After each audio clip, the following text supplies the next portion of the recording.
What's up, everybody? I want to tell you about Anchor. If you haven't heard about Anchor by Spotify, it's one of the easiest ways to make a podcast with everything you need all in one place. Let me explain. Anchor has tools that allow you to record and edit your podcast right from your phone or computer.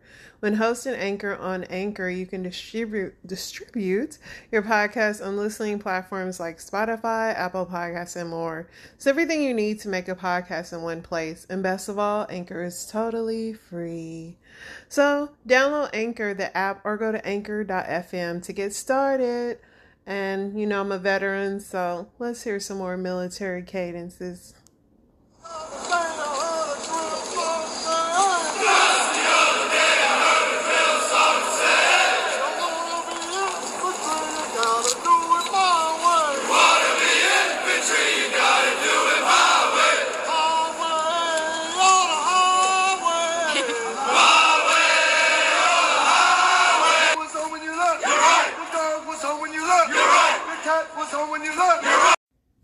What's up, family?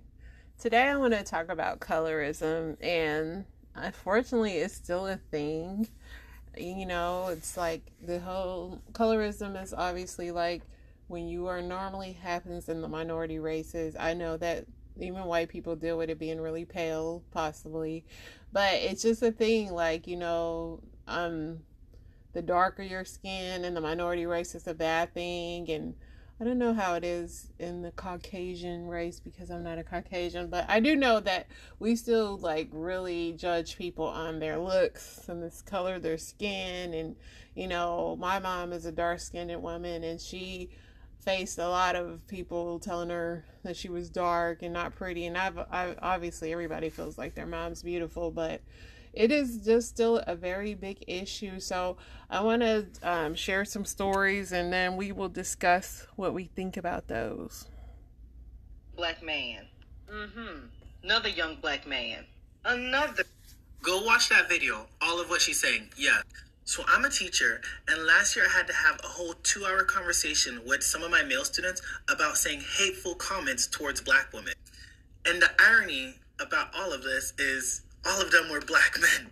And then I asked them, list all of these features that you find undesirable in a black woman.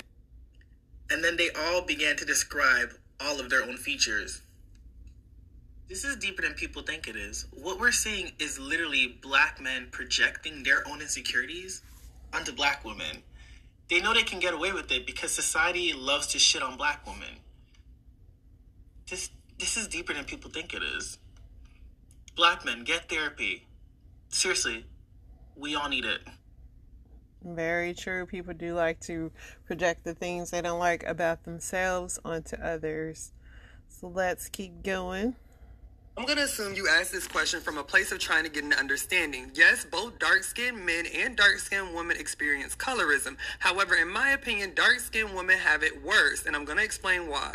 First and foremost, darker skin tends to be more affiliated with masculinity, and lighter skin tends to be more affiliated with femininity, and this has roots in white supremacist constructs. Therefore, when a man is darker toned, it is not as much of a hindrance, whereas it's the opposite for women. And this even dates back to slavery, where some female slaves who are lighter skinned would often be in the house, and the darker toned ones would be out in the fields. Now, bringing this back to Hollywood, because that's what I was originally talking about, when it comes to black male actors, we have had numerous of them who are darker toned that have had enormous success, massive careers. Now, when it comes to women in entertainment, and we even see this in the music industry, when it comes to black actresses landing these huge, big deals, blockbuster roles, a lot of the times we see this trend of them being lighter toned. And due to this dynamic that I just explained, when someone like Will Smith gets cast as Richard Williams, the backlash isn't as harsh as, say, Zazie Beetz being cast as Stagecoach Mary. Because when it comes to the dark-skinned women, we're like,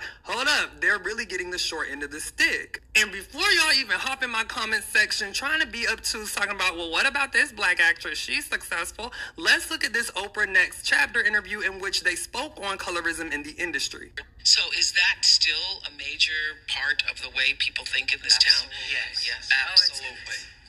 In this town and in our communities. Absolutely. And, were sharing with me that there were times where even your own people who were on your side would say, no, you can't go for that role because that's for the cute black girl or whatever. Yeah. You've gotten that too? Oh, yeah. From your own people? Yeah. Oh, bro. And for those of you who are upset because I said Felicia Rashad was lighter toned in my last video, in this interview, she was literally speaking from a place where she did not have the same experiences as these actresses and even said they deserved more. There's beautiful stories about your mother, beautiful stories about your family. They are wonderful, wonderful things that need to be shared with humanity because it's a gift. In addition, there have been studies that show that when compared to black women, black men are twice more likely to prefer to date and marry a lighter toned person. If you want to learn more about how colorism affects black women, there's a documentary called Dark Girls that's available to rent on streaming, and Dark Girls 2 that's available to stream on OWN. I'm going to eventually make a video as to why I think colorism is such a highly contested issue in the black community, because whenever I make a video about it, the comment section be in shambles. Make sure y'all like, share, follow, and comment your thoughts on this one. So that's very true. I mean, if you look at our Hollywood films, you have Denzel, Idris, and they're all dark men, but they do have powerful roles. Where you look at darker skinned actresses in Hollywood, like the only ones are like slave movies, where Lupita is one, but you know, they're trying, but like the people that have held the titles are the Halle Berrys and the Zendayas and stuff like that. So it definitely is a big issue. I think a lot of people don't realize that, and they think, like, I know even traveling out of the country and going to Mexico, you'll see mostly like lighter Mexicans on TV, like, you know, and it's like that everywhere. I'm gonna, of course, continue to share more stories, so let's keep going. Dark-skinned dudes don't like dark-skinned girls. It's time to talk about colorism. Even if they didn't, so what? Nobody can't have preferences? Damn, y'all annoying as fuck. Sound like a hit dog hollering. You goddamn right, cause I could never. So you could. Says the fuck who? I love me a old bacon burnt piece of woman. This is how you speak on people you love. I'll let a couple of them slide. Aren't you generous? I can't do nothing with a dark skin. So he's openly admitting being colorist, y'all. This series could be a mess. Be ready. So these are just comments about dark-skinned women. Let's keep going. These are rappers that are rapping about it on my next clip. I'm already black, I don't need no black. Nigga, then I'm licking all on that, put it right there. Only wanna f the black bitches with the nice hair. Look, I like my bitches red bone, ass fat, jello, light skin, yellow. What you wanna do, nigga? Got a bad bitch, light skin, fair skin. You already know I had it since age 10. How do you say was never said? Beautiful black woman, I bet that bitch look better red.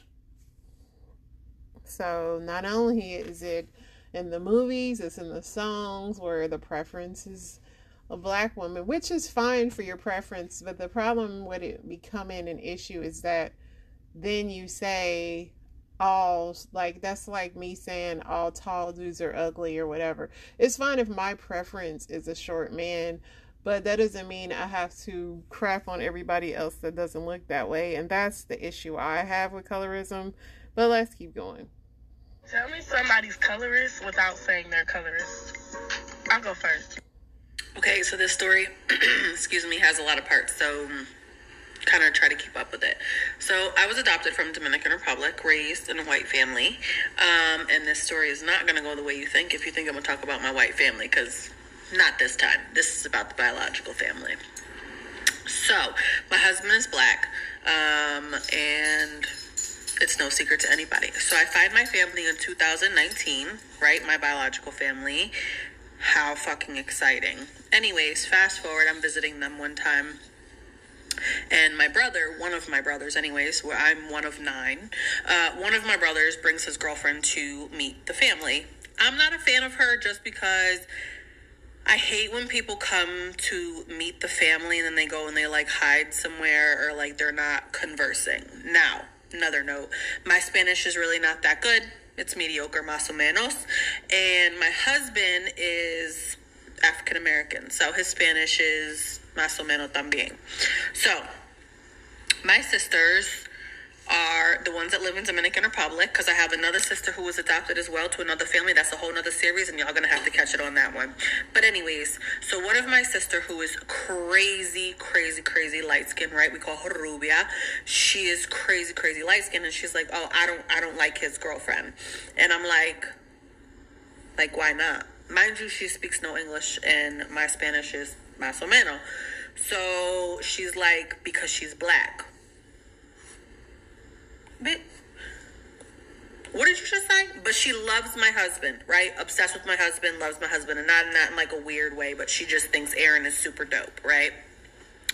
So I'm like, you do know that your brother-in-law is black, right?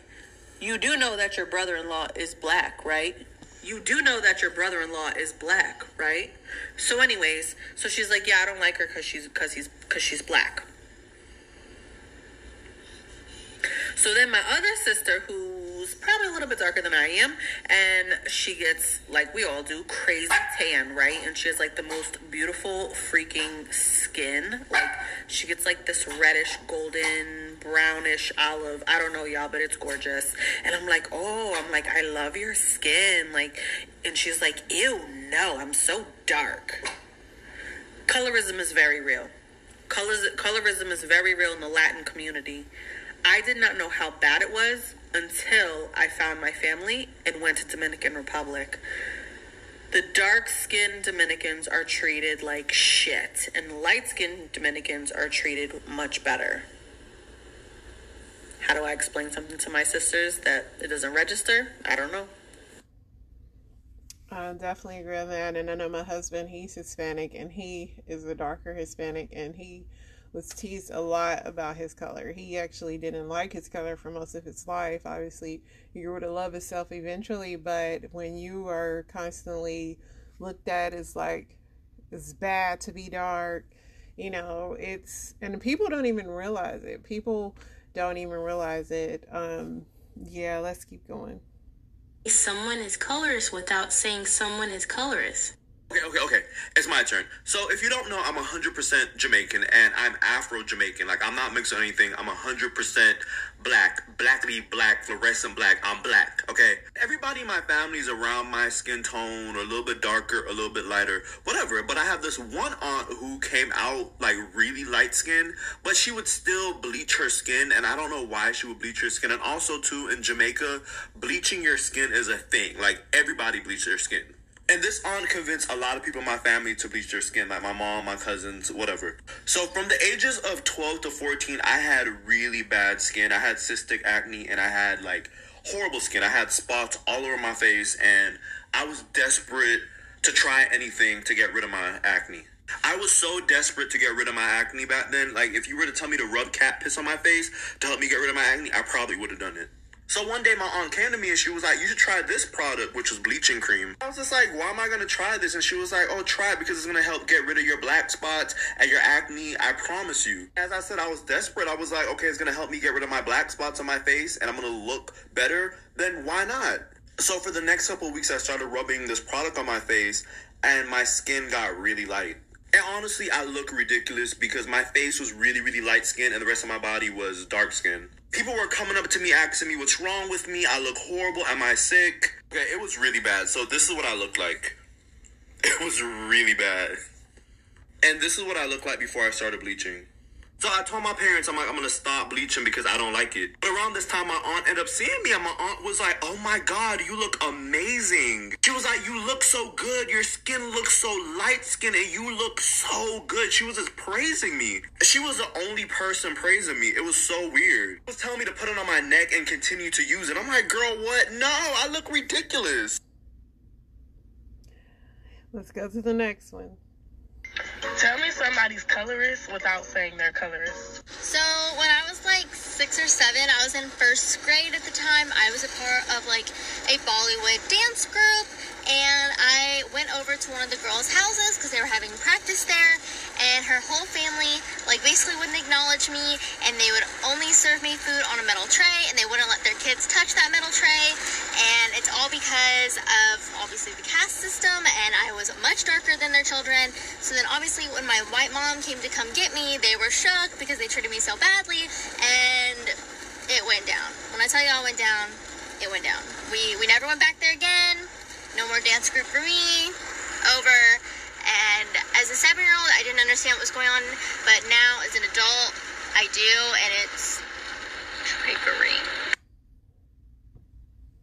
Alright, first of all, colorism isn't real. Alright, it's not a real thing. It's just something you women made up back in like 2014 or 2015 or so to shame men into dating darker skinned women.